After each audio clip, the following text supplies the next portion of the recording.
Hey everyone, Dr. Daniel Amen. I am here with my amazing wife and mother and partner. And we just want to say Happy Mother's Day.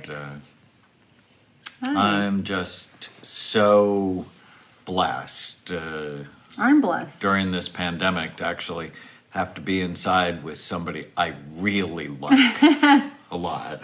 I mean, I've loved her for a very long time, but to actually be with someone you like, what a blessing. And I know this is a very hard Mother's Day for a lot of people. Yeah. With the pandemic, I've been sharing our grief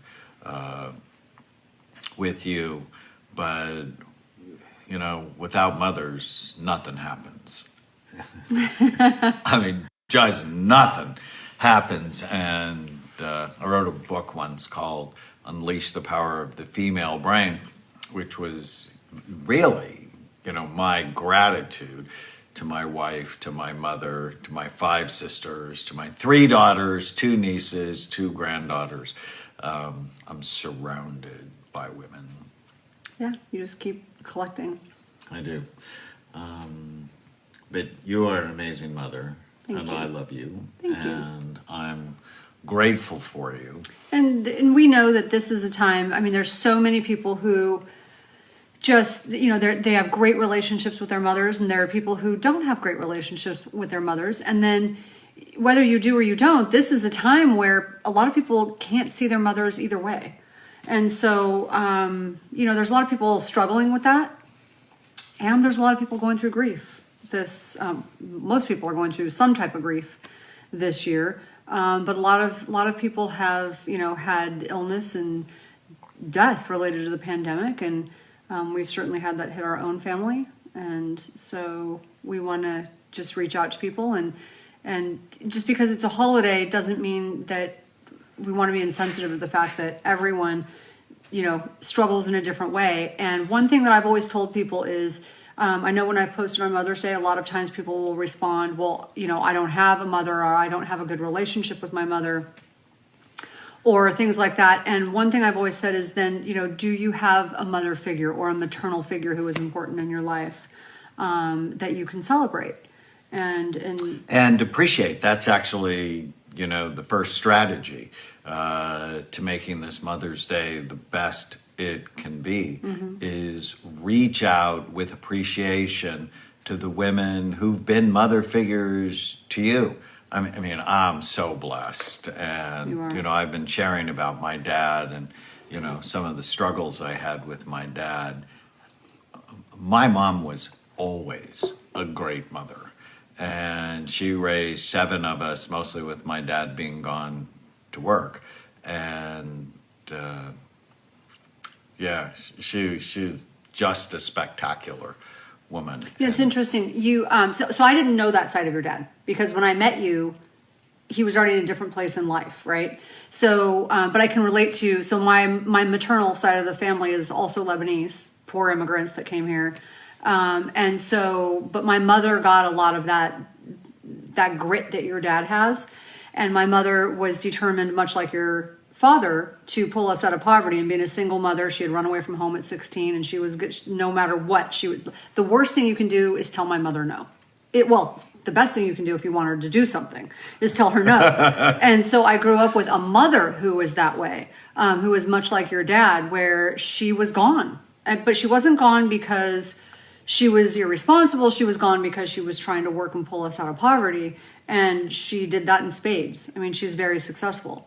But she was, and so you can relate. She was tough. My unhappiness as a child. Oh, I hated didn't it. have him. Right. And at times you actually had panic attacks looking. Oh, I was a for latchkey him. kid, yeah. And so I hated it, but at the same time, I knew deep down that it was because she was trying to save us.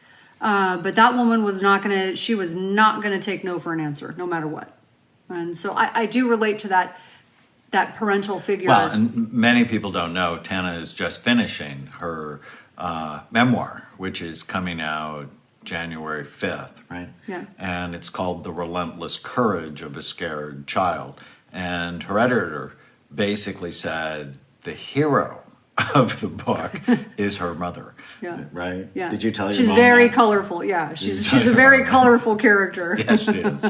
But from a mother-in-law's perspective, she's great. I have always loved her, just talk She's a tennis little and- like a cross between Lucille Ball and the Tasmanian Devil. And when I put that in my book, and my editor thought that was just brilliant. It was just brilliant. Whoops, it was just brilliant. So strategy number one is appreciate the mother figures in your life. Strategy two is time, actual physical time. I lost my dad this week, and I'm just going over there every day, just sitting, just remembering. And I'm not sure I'd recommend that you do this, putting together the memorial, which is going to be next weekend. And I just started listening to his voicemail. Yeah, I walked in the office. I walked in your office, and you were just sitting listening to his voicemails, and it broke my heart. It was so sad. But the thing that what I'm writing for him is actually called Good Grief. He's everywhere in my brain. And grief, you want to feel what you feel. You don't want to get surprised with it, 2 months later, 3 months later.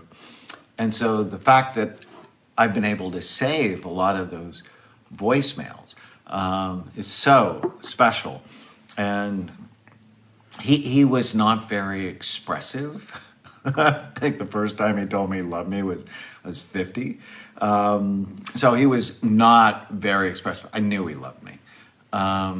But after you and I did one of our public television specials, he went. And he actually left me a message on how much he enjoyed it and how proud he was of Tana and I. And I knew I was going to save that one forever. So time with those you love, because you never know when you're not going to have them. I want to back up for 1 second on the appreciation thing. So it occurred to me. So I know we're supposed to be talking about moms because this is Mother's Day, but we're also talking about your dad because remembering him and his memorial and grief. And one thing I want to say, because we're sort of talking about my mom and your dad.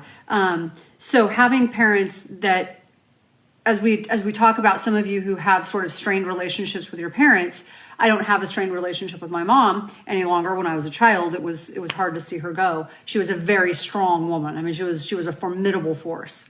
So when you have a relationship like that with a parent, and like you did with your dad because of that same reason, the things that I didn't like about her when I was young, I didn't realize her grit became my grit.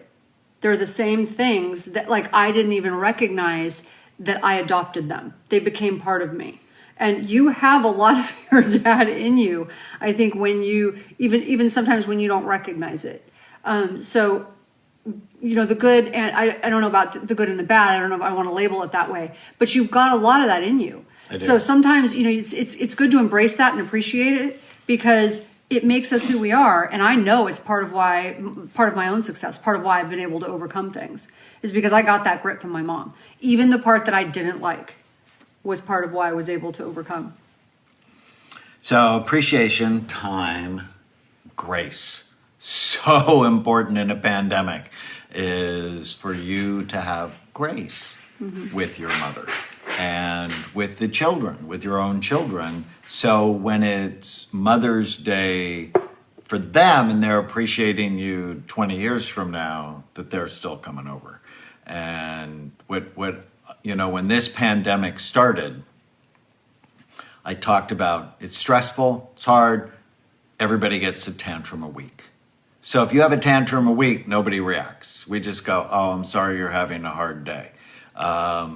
But it was a process I adopted many years ago. I think it was probably Byron Katie was responsible for it, because she wrote a book I love called Loving What Is. And when I would travel and something go wrong, I'd get irritated and want to talk to the supervisor. And then I'm like, oh, they canceled the flight. it's okay, because I always have stuff to do.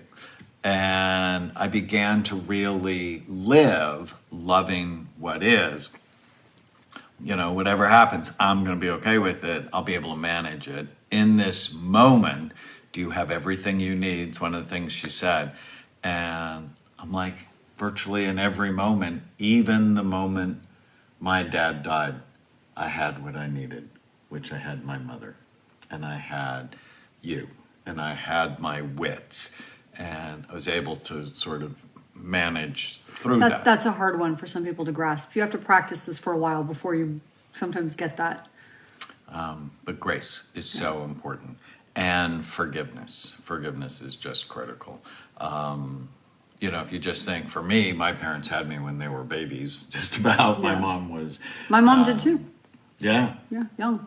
And so if you just remember what your life was, you know, your own level of maturity when you're 18 or 20 or 24 compared to, you know, maybe you're in your 40s or I'm in my 60s, it's just a whole new ballgame. So having grace and forgiveness will just make this Mother's Day so much better for you.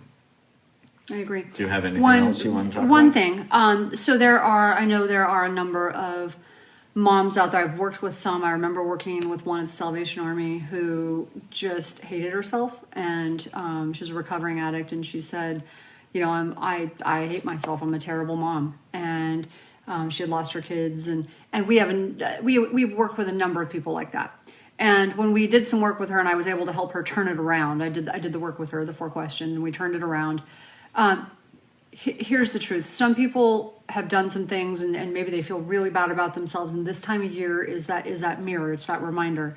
And one thing that I would put out there is, in some cases, maybe there's still work to do with yourself to get to that place.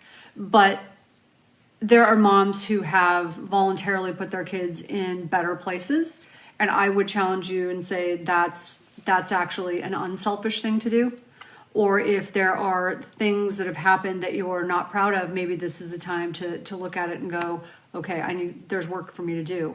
You know, and this is a time to really look at that and say, you know, there's always time for grace and forgiveness. Well, and saying sorry is so good. I mean, you know, there's so many things I love about you. You say sorry. I had my temper tantrum. Yes, you did. I did. I tried desperately not to react and you didn't. to it. You didn't react to it. And 10 minutes later, I came in and I'm like, I'm sorry. Just, you know, there's just not one thing I can say to be helpful, so just don't say anything at all. That's a really good It's really principle. good. That's what I love about you. Because it works. If you just know not one thing you say is going to be helpful, just listen. And 10 minutes later, I came in. I'm like, I was irrational. I'm sorry. But so let me say what I love about you as a mother. I love that you're fierce. You are a mama bear. You're protective. I love that you learn, that you're always looking on how to be better.